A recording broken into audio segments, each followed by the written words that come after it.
Greetings, this is Simeon Viltz. I am presenting an early literacy presentation for the class Early Childhood Development, Early Childhood Literacy for University of Illinois IS 423.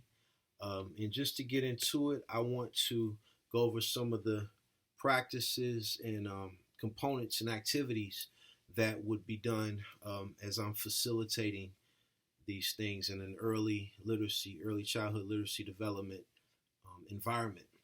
So starting along, we have our sing along. As we know, singing helps children, slows down language, coming with new words, and so on and so forth. Is I want to just sort of preface a quote that states, and this is from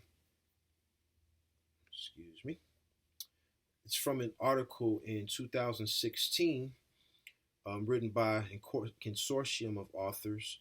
And it speaks to, in 2000, the Public Library Association, PLA, and the Association for Library Services to Children partnered with the National Institute of Child Health and Human Development to develop a joint early literacy project called Every Child Ready to Read. It's ECRR1, as a way to begin to address these early literacy needs for libraries and the parents and other caregivers that they serve.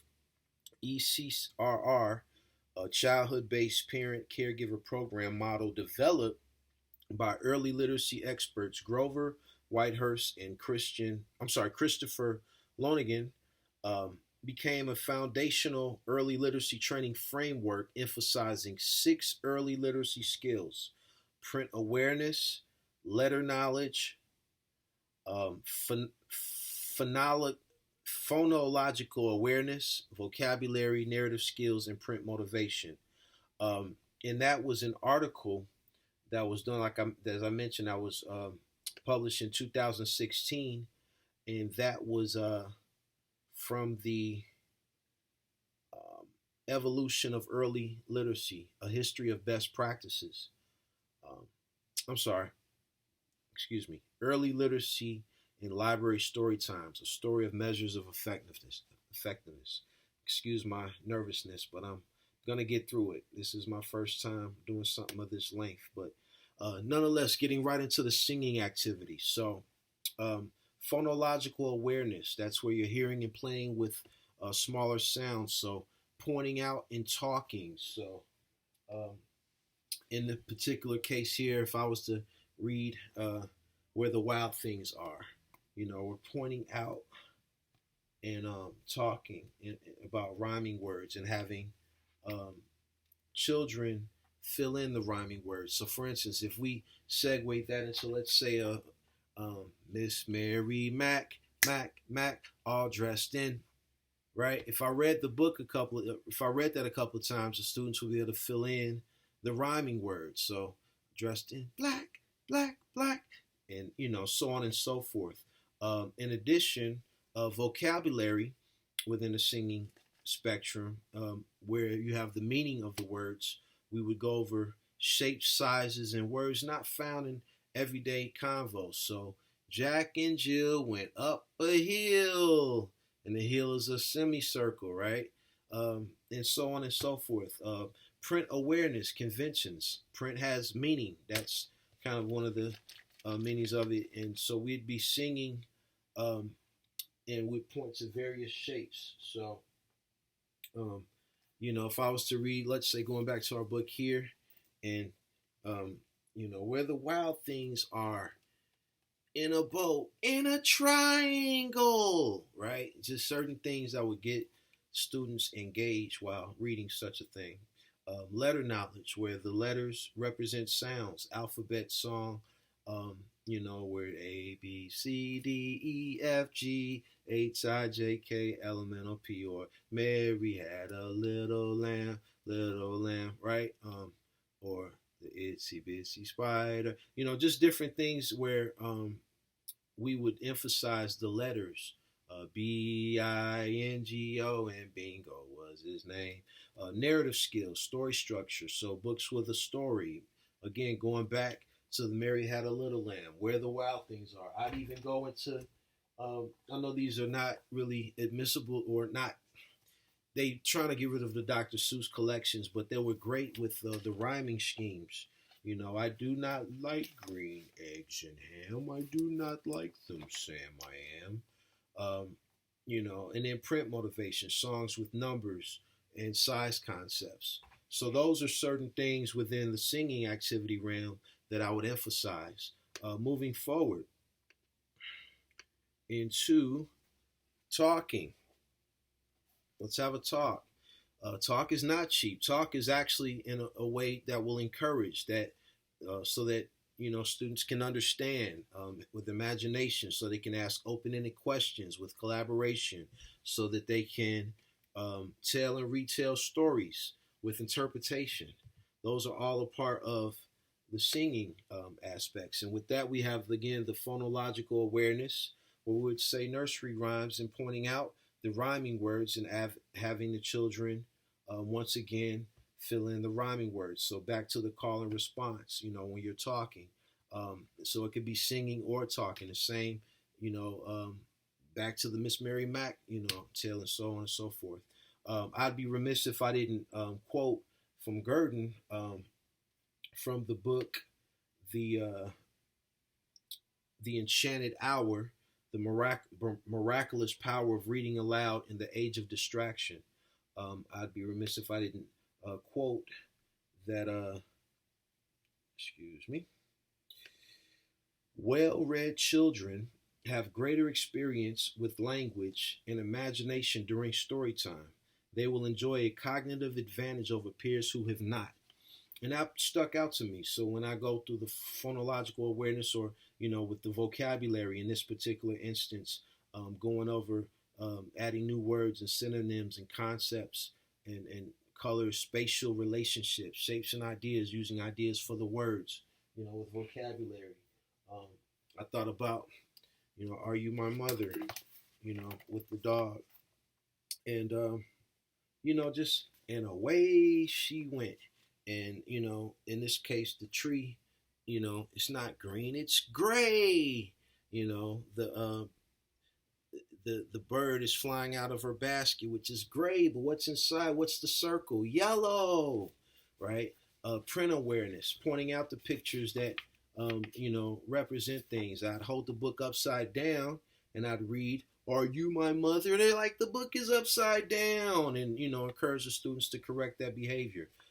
Talking about letters in a child's name, having the students talk about maybe their mom and, "Are you my mother?" And making those connections and observations. Print motivation, putting certain processes into sequences and allowing for the time to process the info, allowing students to process that info. So, think of a time when you're wondering, are you my mother? Where were you when you remember seeing your mother? And giving those students times to figure those things out. And then finally, narrative skills, where we would encourage those students to retell the events and describe scenarios where they're asking, are you my mother? Just again, playing off of that one example. Moving forward, the reading, and I quote from this one, again, the same book, The Enchanted Hour. And in this particular case, I quote Gurdon when it stated, "The act of reading together secures people to one another, creating order and connection, as if we are quilt squares tacked together with threads made of stories, as a reader and listener are enjoying their bouquet of neurochemicals." And I kind of pieced a couple of sentences together there, but those stuck out to me because that just shows how important a reader and listener are to that read aloud experience. And I call this one "Reading is Fundamental. Have fun with the mental." And shared reading and sharing books of all kind. So to get into some of those examples with phonological awareness, nursery rhymes, songbooks, rhyming words, and alliteration. Again, Dr. Seuss is definitely was one of the early masters of that, growing up, and I think something of the like would be very beneficial. I would not, Sam, I would not eat green eggs and ham. Would you, could you on a bus? Those things are all repetition. Would you, could you on a bus? Like all of those things kind of are, in my opinion, the precursor to rap music in a sense. That rhythm, that alliteration, the rhyme, vocabulary, using words that are not often utilized, more than just a storybook, you know, and just expanding a student's imagination with vocabulary. Um, you know, where the wild things are, right? So, we're talking about animals here, but, you know, let the wild rumpus start, just certain words that can definitely enhance a student's imagination. And then also rare words, print awareness conventions, pointing to the titles, repeated phrases, as I mentioned before, um, you know, where the wild things are, little things that can definitely stand out. Reading informational books that are of interest to the students, reading um, with expression, using a prop, a puppet, to kind of add to it, where the wild things are, just little things that'll definitely add to that experience. Um, and here I quote, um, and this one is from the article written by Albright and Decky. This is the evolution of early literacy, a history of best practices. So when I'm thinking of in that context, I wanted to quote, librarians also used two of these developmentally positive techniques to assist them in selecting books for story hours, rhythm and rhyme or repetition, as I mentioned. Not only did a book with strong rhythm make for an excellent story to read aloud, the cadence of the story also held a strong appeal for a child's developing mind. And again, that goes back to that Dr. Seuss. My youngest daughter used to, all my children, but my youngest used to always love the part when he would go underwater. I do not eat clean eggs and ham. I do not like them, Sam, I am. And little things that can definitely add overall to, um, that experience. Um, and again, the rhyme, the rhythm, all of those things definitely stand out. Moving along, um, I call this one Right On. So this is where reading and writing make for spoken language and increasing fine gross motor skills. And then this one I quoted the article from Owens, Strong and Owens, Emerging Literacy, Why Start at Birth. And in a particular quote, I will quote, the many benefits of shared book reading between a caregiver and a young child include promoting attachment between child and caregiver, increased attention to self-esteem in the child, and fostering of a love of reading that could continue through childhood and life. And so with that, again, with the phonological awareness, in this particular case, writing out student names and pointing out the sounds and drawing those pictures, the little things that can definitely add to the experience, adding, again, new words, but then drawing pictures of the descriptions for clarity, so that they can have that sense of understanding. Print awareness conventions would be where they would write cards and invitations, maybe the family for their birthday parties. They love to plan a birthday party. Letter awareness, drawing shapes, creating their own books, which my daughter loves to do. She's creating a book all the time. Scribbling, just so that they have that play time and that creativity to just sort of allow themselves to scribble. Print motivation, where they're writing down topics and sketch ideas. And then finally, narrative skills, where they're drawing pictures of their own story, as I mentioned before. All of those play into the writing activities. And then finally, getting into Let's Play. And I know I'm going a little bit over time, so hopefully it's okay. But I wanted to quote this article from Pitasic,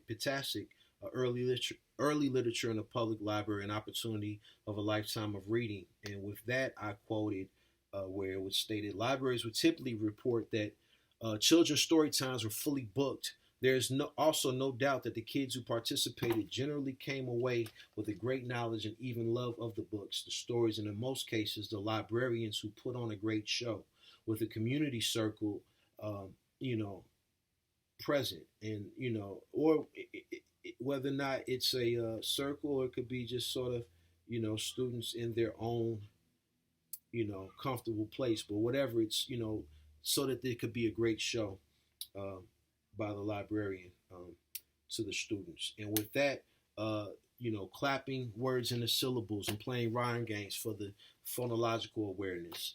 Um, um, how many uh, uh, how much wood can a woodchuck chuck if a woodchuck could chuck wood, or just whatever, just to break down the syllables. Vocabulary, giving students new words and context, and again, descriptions of the words. Print awareness, incorporating, this was a good one, menus from a restaurant for students to kind of play with, where they're also matching and sorting games and noting different differences and similarities. Puzzle pieces where they're solving a puzzle and matching with the sorting games, and then even with the narrative skills, a dramatic play where students can act out stories and situations together. Doctor, doctor, the library, the school, restaurant, where they can order with props and, again, puppets that can just allow for the overall experience to be more interactive. So I think that pretty much covers it. I'm at a little bit over 16 minutes, but hopefully this will still be sufficient. And thank you. This is a wonderful class, and I appreciate everything. Take care.